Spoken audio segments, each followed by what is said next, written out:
In 2005, UK residents drank over 1 billion litres of wine. It may have reached their table in a bottle, but it began life in a barrel.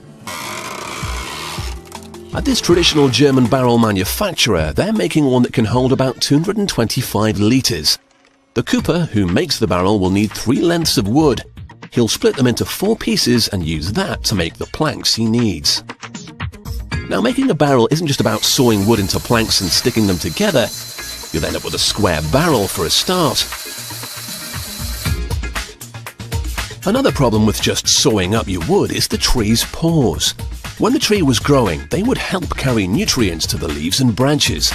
However, once it's cut down, the pores become just holes in the wood.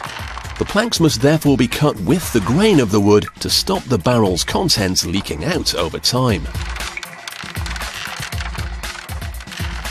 Traditionally, oak is used to make barrels because it's strong, and the chemicals it releases help it to improve the quality and flavour of the wine. To make staves from the planks, they're sanded down first. The ends are then sawn off at an angle to help shape them. If you want a proper barrel shape, the staves must be wider in the middle and narrower towards the ends.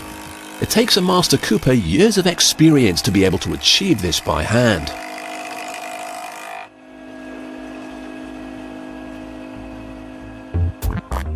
Now, although they're not all exactly the same, traditional wine barrels have a diameter of 56 centimeters.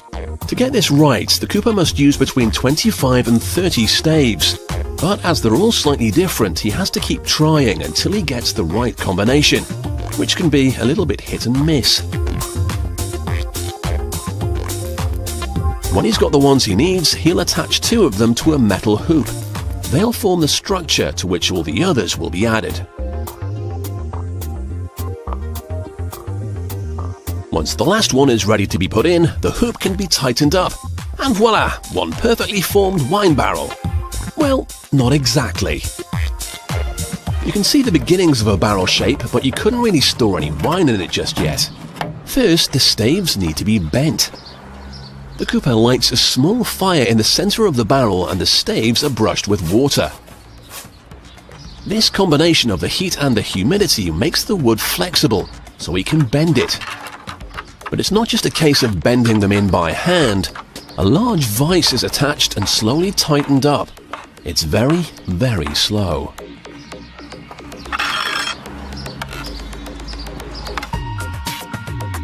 After about 2 hours of tightening, you can actually see the barrel shape, even though it doesn't have a top or bottom yet. Next, the cooper will toast the interior. What the cooper is doing here will have a really big impact on the flavour of the wine stored in this barrel. A small fire is lit to singe the wood. More singeing will mean a richer, smokier flavour for the wine. But he has to be careful not to burn the barrel too much. That would ruin the wine. Having spent ages making it watertight, the cooper now drills a hole in the side so he can get the wine out. He also needs to give it a top and bottom, so a lip is cut into the inside.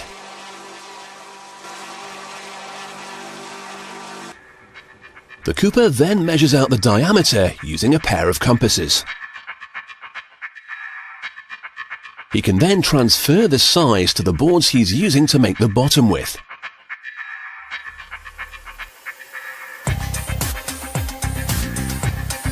It's then time to turn on his trusty saw and cut out a perfect circle for the bottom of the barrel.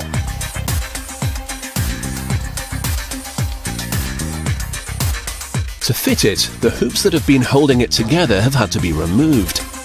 He inserts the disc and then replaces the hoops and tightens it all up again.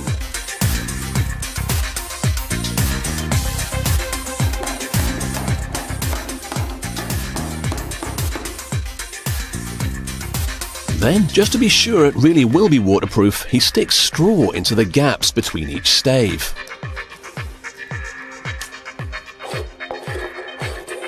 Now he's got the barrel into shape, but it still looks a little bit shabby round the edges, so the cooper can now give it a bit of a makeover. Sanding down the exterior used to be done by hand, but it was long, slow and very hard work. The modern Cooper is far smarter. He gets his assistant to do the work, using a machine to spin the barrel for him. First he planes down the wood, watching out for enormous splinters as he goes. And the barrel is then given the once-over with some fine sandpaper to finish it. All that remains is for the barrel to be fitted with some fresh steel hoops. The Cooper marks up the steel and cuts it on his custom guillotine. He then splays the steel so that it's tight against the barrel and gets the best grip possible. It's then all riveted together for strength.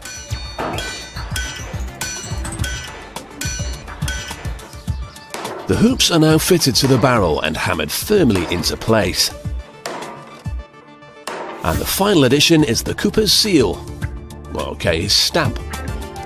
So the next time you taste oak in your glass of Chardonnay, check that there aren't any splinters still floating around.